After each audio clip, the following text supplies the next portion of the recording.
Hello and welcome. Welcome back to my studio. I'm Mark Heine, author and artist from Victoria, British Columbia, Canada. This is video number 4 in my Elements of Painting series. So I put together a slideshow. Let's go back to where we were in the previous video, which is the slideshow, and we just finished discussing the importance of considering secondary focal points in your work. So that's where the last video ended off. And let's go ahead here and go to the next element. Well, actually, that's kind of interesting because I forgot I put the finished painting in line after this last video. So I had talked previously about once you understand the elements of a painting, the elements painting, you can start to exaggerate and manipulate and control those things. So in the end of the last video, we talked about reflected color, and you can see how we've got this turquoisey green color, the pool color, and it reflects up into the shadow side. The core, they call that a core reflection, the shadow side of the hair here. Now, in the photograph, uh, it's not so obvious. But like I said, if it's shiny, if it's a shiny surface, it can pick up more color.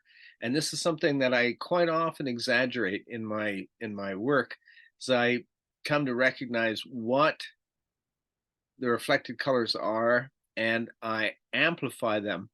And amplified reflected color can actually add a lot of richness to an image.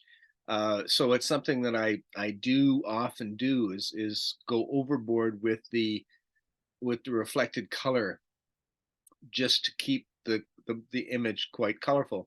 And again, we've got reflected color coming off the pink floaty device here into the skin, and there's little bits of reflected kind of greeny blue color from the pool, and again, bouncing light coming from this area back up into the shadow sides and core reflections on the plastic floaty, which aren't necessarily there in the material, but that's what you can do when you start to understand what's happening with the light. You can play with it, manipulate it, and it becomes a tool that you can um, use for good. So that was okay. Social factor. This is kind of something that I coined. There may be another word for it, but it is about painting figurative work. And as a society, we have all learned how to read other people. Because in order to live in cities and close in environments, we have to be able to tell when people are happy, sad, angry, uh, dangerous. Uh, Being able to read expressions and body language becomes a very much a survival instinct for human beings. So it also comes through when you portray a figure in a piece of art. And that's what makes figurative painting so much more complex than a lot of other types of work, because you've got this added complexity of the social factor. And another thing that makes figure painting difficult is the fact that if you don't like the mountain you're painting, you could make it skinnier or wider or taller, or you can put this tree here or that tree there. Well, in a figure painting, you can't put this leg there or that leg there, because everyone knows, everyone has a sense, because we see people every day, of what is right and what is wrong. So figurative painting has to be relatively accurate.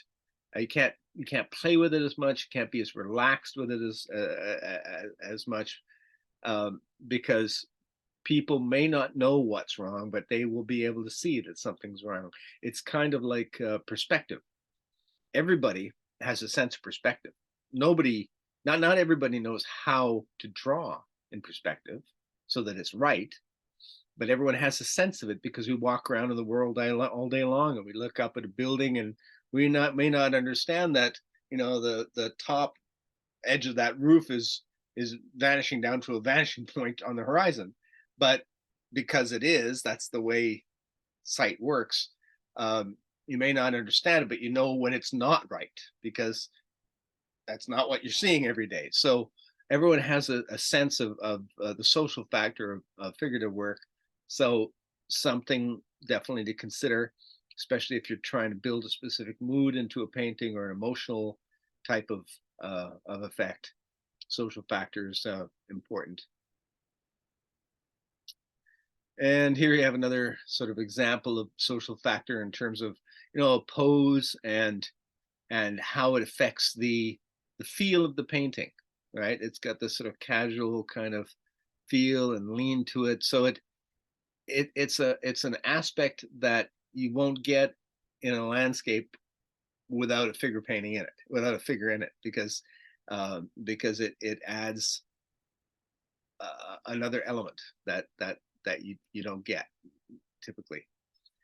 Okay, this is a pretty common one, pretty important one though too. Simplification of detail, and what creates a focal point. There's a lot of different things that drive the viewer to look at a focal point, but one of them is detail. And if you have a tremendous amount of detail in the focal point and a tremendous amount of detail everywhere else, the eye doesn't really know where to go.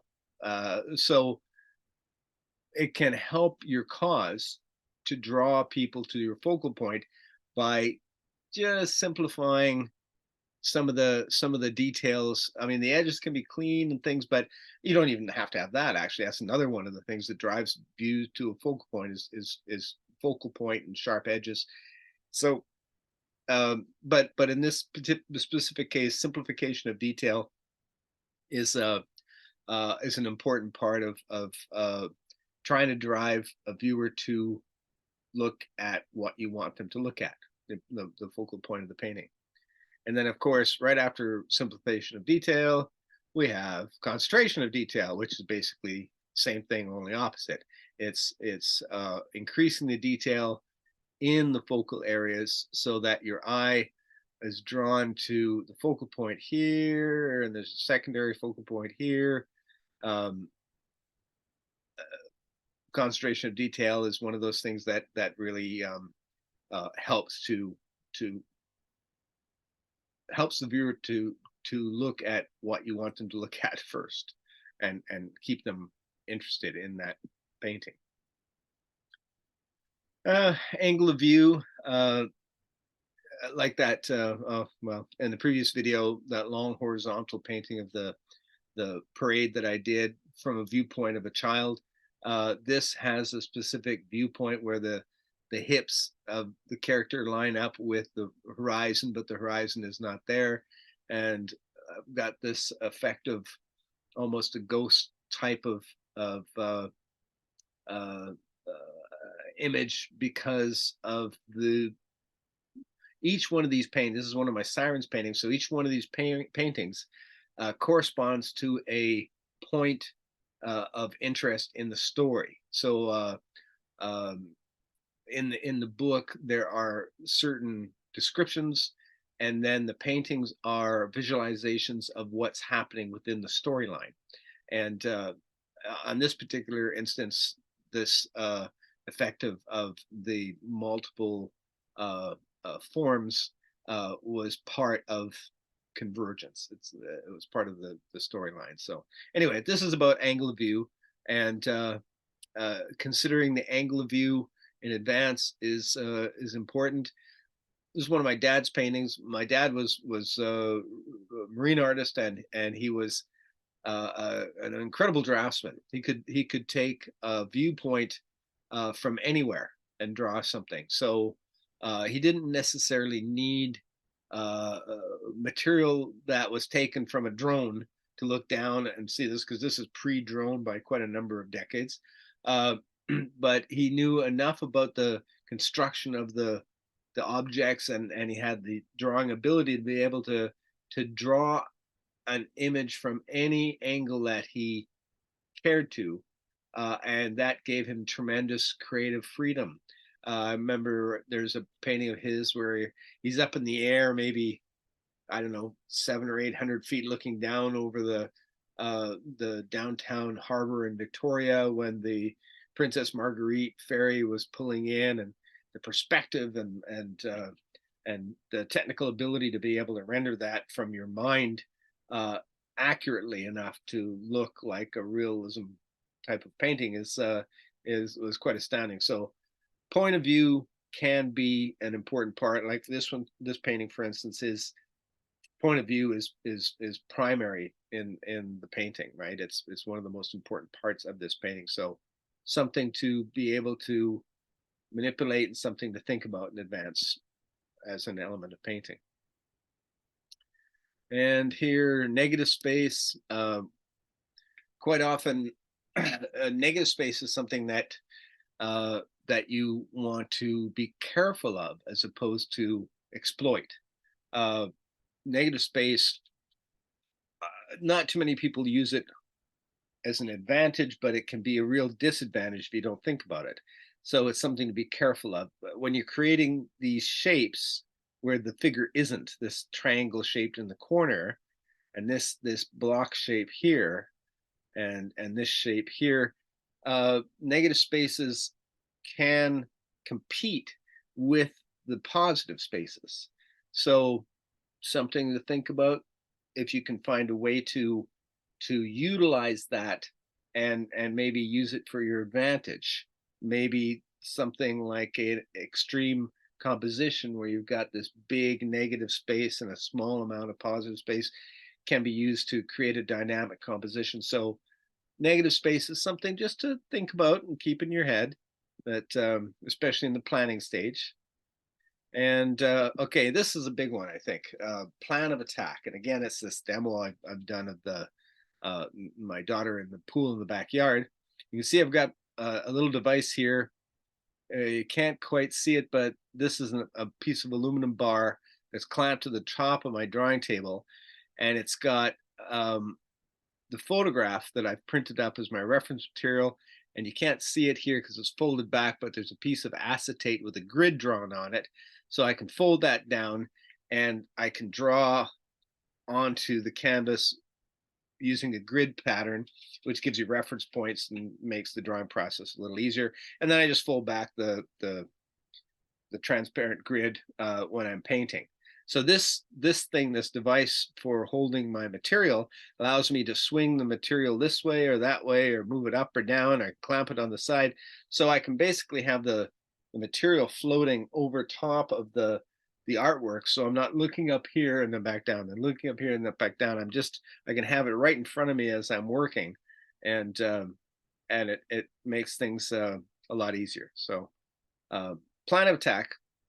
The main point of this for me is that that idea of working alla prima, working wet on wet. And on a large painting, it makes a big difference, because if you've got a big area of something dark, like I said in previous videos, the Payne's gray tends to dry a little bit faster than other colors. And I like to start with my dark, so I start with Payne's gray, which is the opposite of what I need. I need it to stay wetter.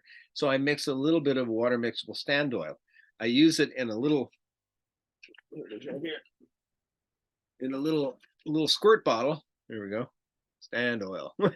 And I just put a few drops onto my sampling palette, or sorry, onto my mixing palette when I'm painting, and the stand oil will delay or retard the drying time of the Payne's gray, so that when I come back to paint the next color that butts up to that Payne's gray, the Payne's gray is still wet enough that I can blend the two edges together and soften them off to be as out of focus as I want. So I can manipulate the focus of that line, which is something I spend a lot of time doing, is soft focus and sharp focus to drive people to look at what I want to look at. So plan of attack If I start on the bottom corner of this painting, and then I do a bunch of work up at the top corner over here, and then by the time the two sides meet, everything's dry. So plan of attack so that you're finishing areas and leaving yourself the next place to start from the next day. Also, a consideration is the weekend. If you're finishing on a Friday and you're not going to be able to work on the painting until Monday, there's a chance that the painting, if it's in the summertime, will not, or the paint will not be as workable as you want. So you plan for where you finish it so that you don't have to mix up a bunch of old color and re-wet an edge so that you can play with the softness. So planning out how you're going to execute the painting becomes important, especially if you're working on a large piece and you don't want to have to go back in and re-wet a lot of edges, which is really frustrating. So a plan of attack is an important thing. Funny little thing, when I was doing watercolor, I would always look at books of Andrew Wyeth, and I would go through books of Andrew Wyeth, kind of getting my brain in the right space, so that because with watercolor, your plan of attack is very spontaneous, and there's not much you can do about it if it doesn't go right. So getting yourself in the right headspace for watercolor, because everything moves so fast. The plan of attack in watercolor is significantly important. So I used to get my brain ready with Andrew Wyeth. that was my process. All right, working reference and copyright. I shoot all my own material, working material. The way copyright law is, it's a little bit of Wild West now with the internet, and I've had so many images taken and made into tattoos and things like that, and you stumble across them on the internet occasionally, or somebody was nice enough to send you a sample of it occasionally. But copyright, the way it works is it's not about how much you change it. It's not, you can't just change it 10% and go, you're safe from encroaching on somebody's copyright. The law is about intent. If you intended to take that, that is against copyright law. So it doesn't matter how much you change it. If the intent was to look like something that somebody else created, it's a transgression. So I find it best just to use your own material.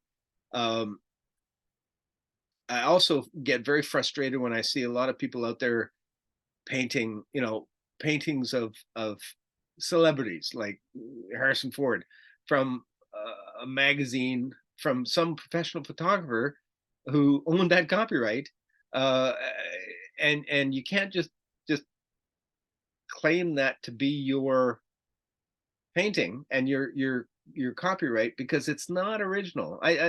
There's a woman that just posted something today, and it's a cougar, crouched to attack. There's no way that she took that photograph, that she collected that material on her own, and I find that dishonest. I want to work from what I create. That's all part of the creation process. Is if you're going to work from reference material, if that's the style of work that you're going to do, and you need to have good material, um, create it yourself, right? That's part of that's a big chunk of the creativity is coming up with the image.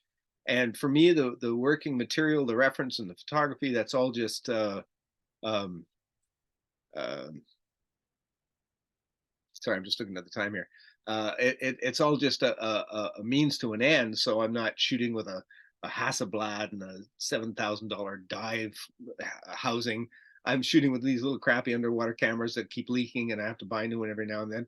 But they do the job for me. This is an untouched photograph of my daughter Sarah in costume under the water for the Sirens series, and I'll take that as the base, and then I'll manipulate it and play with it and distort it and do whatever I want with it. But it's my stuff to start with, and I think that that's important. Um, anyway, that's enough of a rant. So working reference, I think it's important part of the creative process to come up with it on your own. And then, oddly enough, I just wanted to throw this in. This is that same photograph, that last photograph, but you can see I've flipped it around because I wanted the light source coming from a different direction for compositional purposes, and I've got some shapes happening here. I've certainly played with a lot with the color, and I've simplified some details in the outer areas so that I'd have a focal point here, and a lot of that stuff you can play with on the computer. You can do a variety of different color variations and things. So the computer gives you the chance to see things in advance before you paint them. My dad, in his day, he used to use manila uh, newspaper sketch pads and a felt pen, and he would do these little compositional sketches until he got the composition kind of roughly the way he wanted, just little value sketches. And he'd do like half a dozen of those, and then he'd do a couple of little preliminary paintings for each large painting. And so now with technology, we can come up with a lot of variations quickly, and that helps us narrow down what it is that we want the painting to look like, because we can pre-visualize a lot of things. So digital adjustment is something to play with. And just there's an example of that's the device that I use for photographing underwater. I've got a pistol grip handle, and then I've got a little point and shoot camera in a Sony housing that I modified to take my other camera. And this is a GoPro that shoots video, and another little waterproof Fuji camera. When I'm underwater, and I've got it all on a handle with a strap and a lanyard so that I don't drop it and sink it to the bottom. But when I'm in the water shooting, I can't see what I'm getting. I just fire away, and that's the great thing about digital photography, is that I can shoot about 800 images in about 20-minute span, because I live in Canada, and getting the kids in costume in the water is they're not going to last for very long before it gets too cold, even in August. So that's part of my reference material. That's me going overboard again, and I use a snorkel so that I can breathe and still point and shoot the camera. And I'm lucky enough to have a wetsuit where the kids don't, so they can't stay in the water as long as I can. But I'm older than they are, so they have to be tough. And I think that we're out of time right now, so I'm just going to pause it there. So that's the end of the 5th video in the Elements of Painting series here. Let me just stop the sharing away from the slideshow.